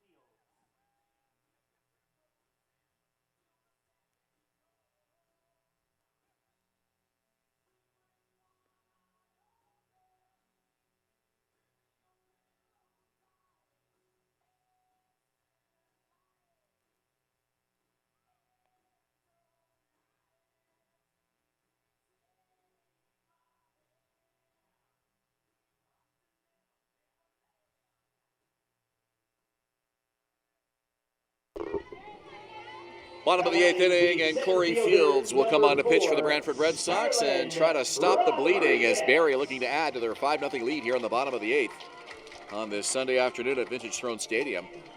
And a tall task with the top of the order due up. Last time up, Starlin Rodriguez. Massive home run to left field. Good pitch. Rodriguez has reached base 3 times today after going 1 for 5 in the season opener here on Thursday night. 0-1, Fields versus Rodriguez here in the 8th. Pitch on the way, bounces it up to the plate. It's blocked by Jeremy Veilleux, runner stays put. Just joining us, this inning started with a leadoff double by Josh Cote, his second of 2 on the afternoon. Back-to-back singles by Dom Maria and Brad McQuinn, and then a walk to Carson Burns now to load him up. Baycats with a run in the 4th, 3 in the 7th, and now 1 in the 8th. This one is lifted high to center field. Fish bomb to his right, makes the catch. Runner at third tags up, and in to score is Dom Maria. Sac fly for Starlin Rodriguez and a 6-0 Barrie lead. Another RBI for Rodriguez, just got under the ball with that swing, but they'll take it. A very tough environment for Fields to come in as it's really getting warm here, as the sun coming right down on these hitters, right down on us in the broadcast booth too, to be honest. But it's coming right down from right field, and these hitters are going to start feeling the heat. Outside corner for a strike to Royce Ando, the number 2 hitter. He was taking it all the way on that first pitch. Royce 2 for 4 today with a run scored. Corey Fields ahead of Royce Ando, 0-2. John Zamba at short, Jared Lupton at second, ready for the ground ball here to try to turn 2 and get out of this inning and stop the bleeding. 0-2 from Fields. Just missed. Just Bayou a touch framing outside. that, hoping for the call. Didn't get it from the home plate umpire. So the count is 1-2. Fields with the leg kick, the delivery, and it's fouled over the screen.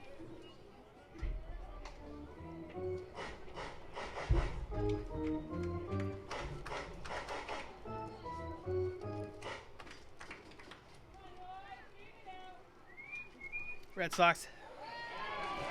Into center field for a base hit. This will score another run. Rounding third is Brad McQuinn, and he's in without a throw.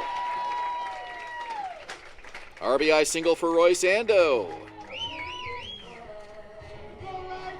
7-0 Baycats.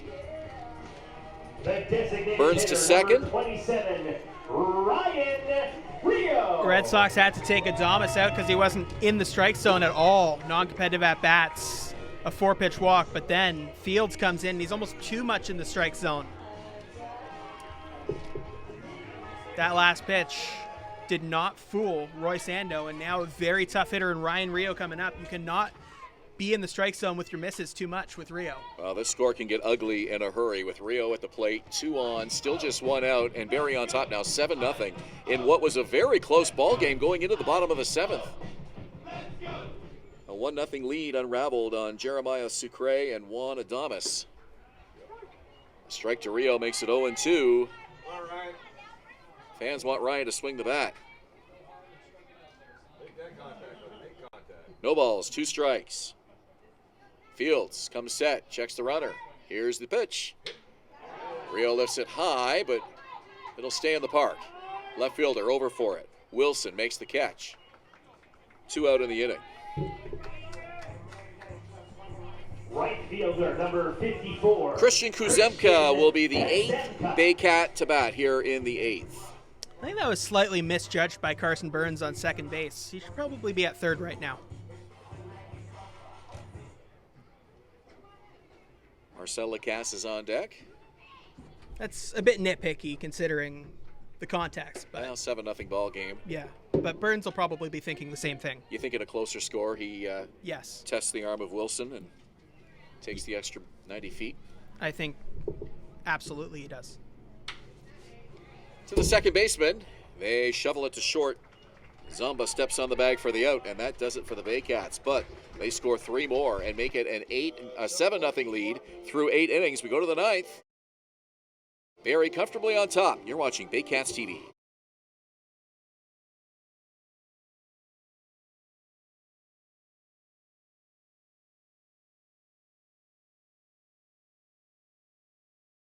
We be disturbing the peace. Working, we serving the streets. About to go ain't going beast. Bang, bang, leave you sleep. Carrington comes in, and the Hard body, and that's and the score is James Henderson, and the Baycats win. Join us this summer at the Baycats Summer Baseball Camp.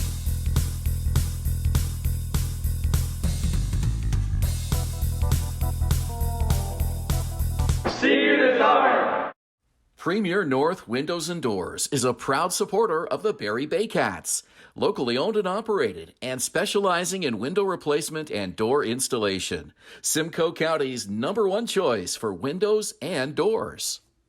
Classic Car Wash, customizing your car wash experience using high-quality products. Their team of experts will make sure your car is shining like new when you drive away. Give your car the VIP treatment it deserves at Classic Car Wash in Barrie.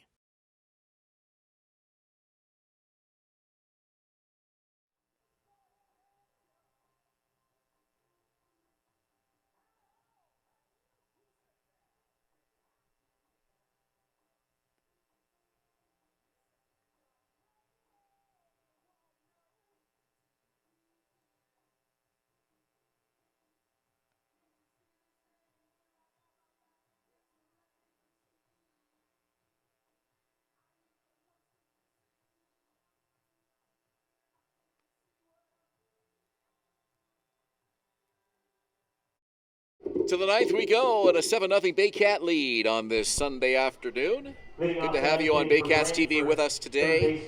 Good crowd here at the ballpark, enjoying this beautiful sunny sky.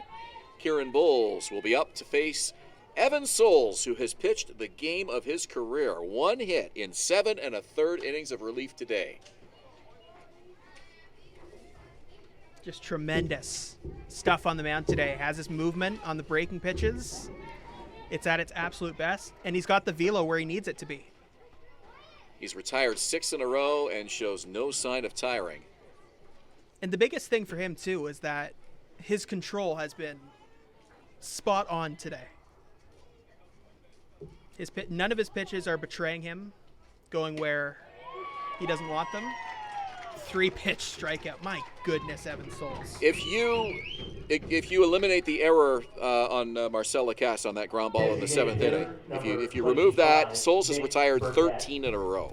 But I almost think it's more impressive to include the error in that because it was a leadoff, essentially a leadoff triple because of that error. Yeah. And then he struck out Voisin, Jarrett Lupton, who had the only hit against him, lined out to first, and then he struck out Graham Tebbett. And the lineout was with a drawn-in infield because the Baycats were playing cautiously with that potential tying run 90 feet away at that point in the game. It was an excellent play by Dom Maria. Feels like an eternity ago when it was 1-0 in the 7th. Brantford had every opportunity today before things unraveled in the bottom of the 7th inning. And another lopsided score on the ledger for the Red Sox. Swing and a miss. In the 8th inning, Brandon Hillier and Chris Cox were up in the bullpen. In the 9th inning, no one is up in the Barrie bullpen. 1-2 to Nick Burdett.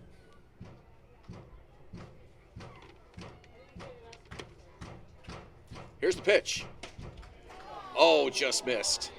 And the fans oohing and awing on that. That's Preston for you. This strike zone has been mostly small today. Come on, Preston, be better. Souls will try it again on a 2-2 pitch. Here it comes. Burdett lifts it foul down the right field line. It'll bounce out of play, and the count holds 2 balls and 2 strikes to the veteran DH.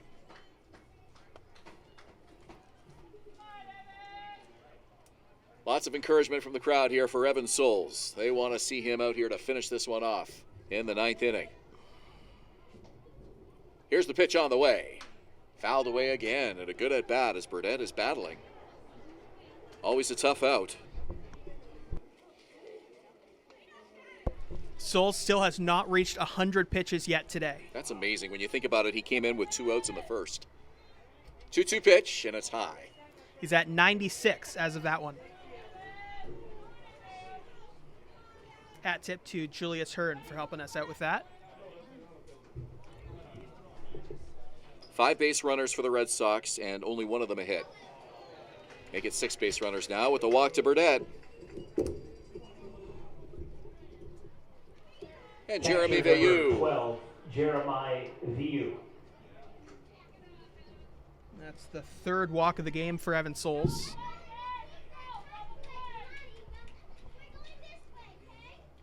Veilleux has reached base twice, once on an error. The other one was a hit by pitch. And he hits this one pretty deep, left center field. That ball is up, and it is over the wall, and it is gone. A 2-run homer for Jeremy Veilleux.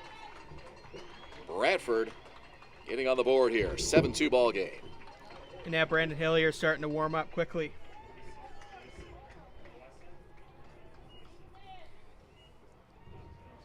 Veilleux takes the helmet off, and Nick Burdett waiting for him there at home plate. And now Spencer First baseman Jamison. number 5, Spencer Voisin. Spencer Jamison comes to the plate now with 1 out in the inning. Is it Jamison or Voisin? Jamison.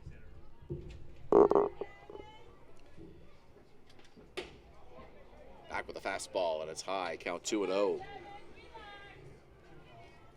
That was his 100th pitch out there on the hill. 7-2 is still really good.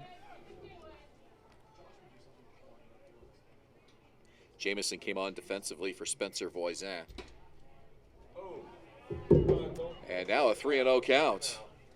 And now we're getting some calls that, you know, when you pitched as well as Evan Souls, pitcher will think you've earned those strikes.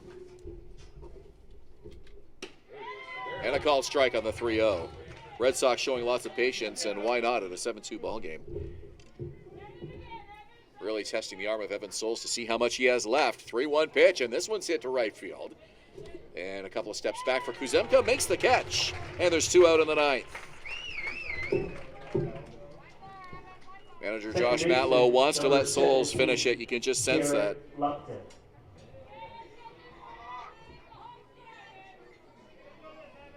Lupton has what was until this inning the only hit for the Brantford Red Sox. It's now a 2-hitter. First baseman Dom Maria with it, steps on the bag, and that is the ball game. Some brilliant pitching by Evan Souls. A 2-run homer by Jeremy Bayou, the only blemish on a spectacular relief outing for the Baycat right-hander. Just phenomenal stuff for Evan Souls today. What was essentially a start after Christian Mullen left with an injury, gave up only 2 runs on 2 hits. Just excellent, excellent work out there on the hill for Evan Souls. I don't think there's going to be much competition for his player of the game tonight for the Barrie Baycats. Baycats improved to 2-0 on the season, and they will be right back here on Thursday night against the Hamilton Cardinals. Patrick and I will have the call for you here on Baycats TV and Rogers TV in Barrie. Come out to the ballpark or join us for the broadcast at 7:30 on Thursday night. For our entire Baycats TV crew, I'm Ben Davy. Good afternoon from Vintage Throne Stadium. We'll talk to you on Thursday night.